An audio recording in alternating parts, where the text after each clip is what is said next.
The old man chained up in the dungeon has been one of the most mysterious characters in the entire show, but there's a lot in this story that hints at him and the boy in white actually being the same person this entire time. You have to get inside. Over there. You'll be safe in there. You made it. I wasn't sure you would. We don't have much time. One of the biggest clues that him and the boy might actually be the same person is the fact that it was the boy who specifically sent Boyd into the tree, which led him to finding Martin to begin with. If they were always the same person, it makes perfect sense why the boy, who would be a projection of the old man himself, would send Boyd to find him, with him possibly hoping of convincing Boyd to, take him out, and therefore free him from the possibly decades of torture that he had been experiencing since his imprisonment. Nathan was right about this place. It's angry now. You have to get inside. They're coming. We don't have time, Boyd. You have to get out before the music stops. One thing we see from both the boy and the old man is they always appear to be trying to lead the townspeople away from things that would supposedly be dangerous for them. The old man consistently warned Boyd about some they who trapped him in the dungeon, and he kept telling him that he needed to leave before they came back. We also see the boy telling Tabitha that pushing her out the lighthouse was the only way. We still don't know what exactly he was referring to, but it could be he meant that pushing her out the lighthouse was the only way to prove that that is the only way to leave Fromland. Did you go through the tree? Yeah. Sometimes you get stuck. Sometimes you get trapped. That's when they get you.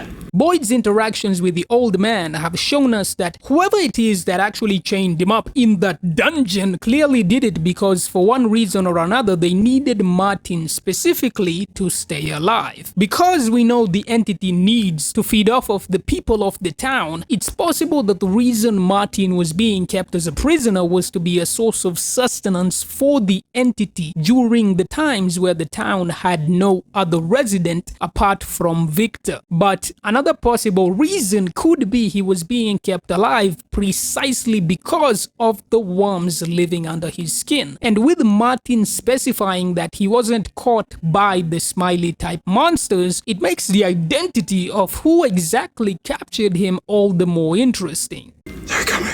We're out of time. My blood is your blood now. The idea he was being kept down there because he had the worms crawling under his skin is definitely a favorite of mine, and becomes infinitely more interesting when we consider Smiley only died because Boyd infected him with the worms. And if the boy in white and the old man have always been the same person, then it brings up the possibility that the point of sending Boyd into the dungeon to begin with was to give Boyd a weapon powerful enough to kill a monster. And perhaps even asking Boyd to kill him was actually meant to be a test to see whether Boyd was worthy of receiving the worms to begin with. Julie, he needs the rope, please. Something we learned when Julie went into the dungeon was that she left her physical body behind, and what she was doing was similar to astral projection, as only her consciousness or soul or something along those lines was actually in the dungeon. This explains why we saw two versions of the cicada victims at the end of season 2. But Father Cartree, Abby, and every other entity that we've been seeing are also probably doing something similar to Julie's astral projection. One interesting thing is because we saw Julie pushing the rope into the well, it explains how the bartender Tom entity was able to grab that glass while appearing to Jade in season 2, as these projections can also seemingly affect physical objects, which is crazy, but might explain things like Jade getting roughed up by the colonial man when he was having that vision at the Red Stones. Anything else you can tell me about little boy? I don't think he really was a little boy. Because we see the boy talking to Sarah without opening his mouth, this means that the boy has telepathy and therefore would be able to change his appearance in someone else's perception, even though in reality he might actually be an old man. This ability to project their consciousness and the fact that the entities, not the monsters, but the entities specifically also clearly have telepathy explains how they appear as dead people who are close to that individual person, like what we see with Abby, Father Cutry, and Tom the bartender. In a similar way, it's obvious that the boy is choosing this form specifically because it makes people more likely to trust him than appearing as whatever his real form actually is, which, if he was Martin the entire time, would be this withered old man. Been so long since he went away. When was that? Oh, it's been a while. Victor says he hasn't seen the boy in a long time. And the reason could be because Martin himself was imprisoned in the dungeon and was experiencing torture for however long he was in there, whether it's decades or whatever. And perhaps whoever was torturing him had been focusing on something else for a while, which gave Martin the space and time to be able to project as the boy in white once again. And because we saw the boy in white talking to Christopher before Victor's massacre, this means that the boy in white was not freed by Victor's mom, because remember, she never actually made it into the tree, and therefore it's obvious that she didn't free the boy. He was already running around in Fromland before any of that happened, and of course this supports the idea that the boy in white and Martin have always been the same person, because Martin seems to have been a Marine from the 1860s based on his tattoo, and Victor's massacre took place probably in 1978. But let's say Martin isn't the boy in white. Who else could he be? Because we see Martin recognizing Julie and asking Boyd if Abby was right about Fromland being a dream. This brings up the possibility of Martin being someone we've already seen in the story who could be living in the town. And there's really only 5 main candidates for me. The first 3 would be Jim Matthews, Randall, and Victor. Because Martin has a Marine tattoo, that means it's unlikely to be Victor, because he spent 40 years in Fromland, and I really doubt that even if he theoretically left, that the first thing he would do would be joining the Marines in his 50s. It just doesn't seem very likely. This leaves Jim and Randall as the other 2 candidates, but we know nothing about the younger years of both of them, and neither of them have mentioned anything about being in the Marines. And considering none of them have the Marine tattoo either, they're already disqualified from being Martin. But this is where the last 2 candidates actually come in, and that is Ethan and Christopher. Ethan being Martin is by far the most likely, if Martin is someone we've already seen in the story, because Ethan could easily escape the town and join the Marines in the 60 to 70 year age gap that exists between him and Martin. And considering Julie just proved time travel actually exists in this story, it could easily be a future version of Ethan that was Martin this entire time. And Christopher, well, the only reason I have him here is because Martin could literally just be a skinny version of Christopher. That's it. We also know absolutely nothing about his backstory, so he could easily have been a member of the Marines in his youth. And considering that Christopher always wears those long sleeves, it just makes sense to consider him. But I guess Victor also wears long sleeves all the time, so I guess it's possible Victor escaped, joined the Marines, and they brought him back, then wiped his memory of joining the Marines, and Martin is an older version of Victor who remembers everything he's ever been through. But oh man, that's a very crazy theory on its own. Another suspect is actually the priest that Tabitha met while in the real world, because he just genuinely does look like Martin. And of course he checks out because he wears long sleeves as well, which could easily hide the Marine Corps tattoo that Martin has on his left arm. Julie, he needs the rope, please. You ever wonder if Abby was right? What if it's all just a dream? because of Julie time traveling and witnessing events she never saw or knew about, Martin could also simply have known about Abby from projecting himself back to when Boyd killed her and learned about Julie in a similar way.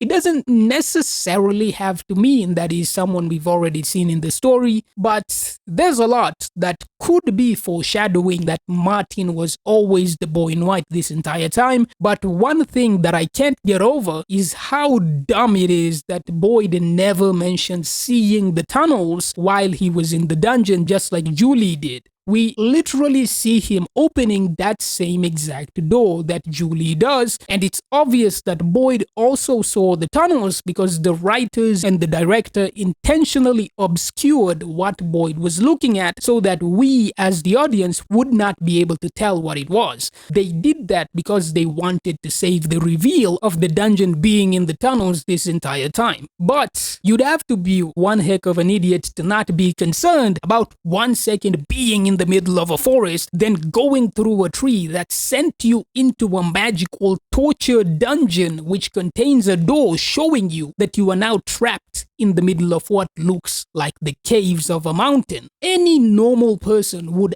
obviously ask the chained up guy, why did the tree send me to this dungeon specifically, and why is this dungeon seemingly surrounded by rocks, and more importantly, who are the people who chained you up in here, how many of them are there, what weapons do they have? And if they're not human, how would I be able to kill them when they inevitably return? These are the questions any normal individual who's had the same experiences Boyd has had in this story should be asking, because you'd obviously think killing them would be the only way out of this dungeon, unless you also want to get tortured like what is clearly happening to Martin, which you obviously wouldn't want. It's just stupid how the writers handled this, because all they needed to do was have Boyd saying something like, "What the fuck?" when he opened the door. And just by him saying that, you'd already set up a mystery that foreshadows there was something weird Boyd saw that you can call back to later in the story. And considering what they're seemingly doing to Martin, it would make knowing the combat capabilities of whoever did this even more important, because you'd obviously want to prepare your specific group of people in case whoever attacked Martin decided to attack your people as well. It's just common sense. This is why you have to ask him, who did this? How many of them are there? What are their capabilities? You have to know this because they might attack you. But because he just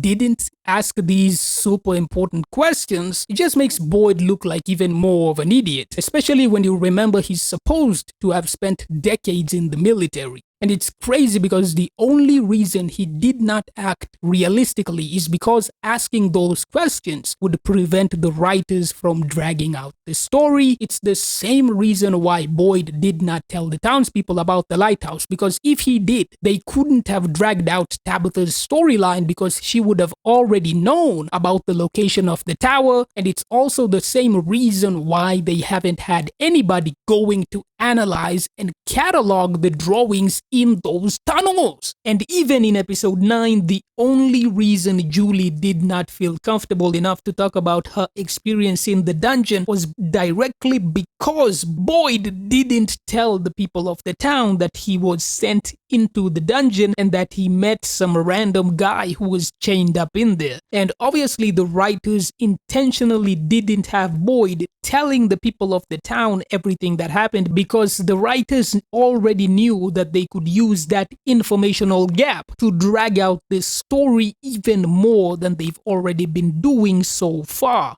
One thing that the writers of the show absolutely love to do is unnecessarily dragging out the story, and that's the same reason we never see anybody trying to burn the monsters with a Molotov cocktail while they're sleeping, and why we never see anybody trying to decapitate them, even though it would obviously work. And it's also why they never show anybody trying to blow them up, because it would definitely work. And we can't have the characters doing something that smart until the story's ending, I guess. But that's dumb reasoning, because Lost literally lasted multiple seasons even after they left the island. If you're even a mediocre writer, it's easy to draw the viewers back in after they're already invested, even if the initial conflict of the story was already solved. That's why Lost lasted multiple seasons even after they left the island.